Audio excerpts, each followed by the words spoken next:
kiwan ka ban marway ngayat lingo habdeng kikus lay nga jukwa yaki jinkmen blaherno abangan yo tang yu jisu jing em hon tinan sa shem si jing shai day tang mau bad u klur ka Bethlehem si jing shai day tang mau bad u klur ka Bethlehem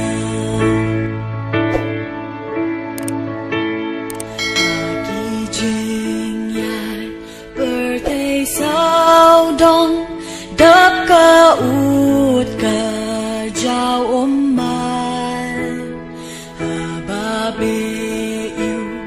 tiêu ba buồn rong ya u sha ben ban nga ban ban yo yêu Giêsu cordor tang ya u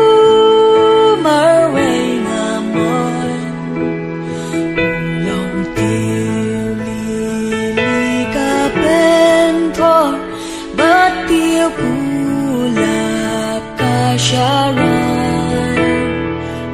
long tiuli ka bentor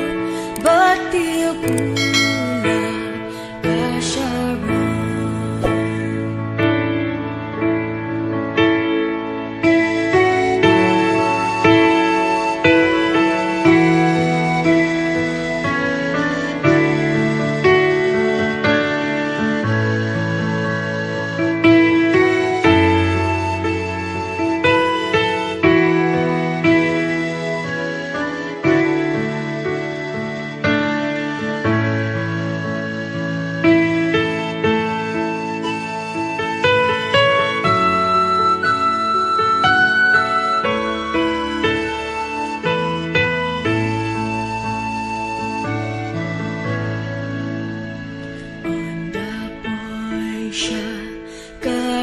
karibasok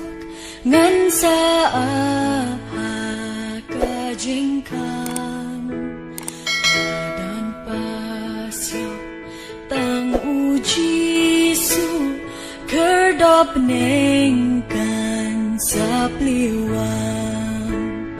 bad upanong ruangan yaso angel dan hangtan Jesu bordor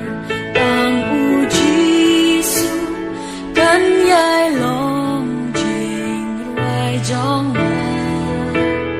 Jesu bordor tang ujisu kan yai long jing ruai jong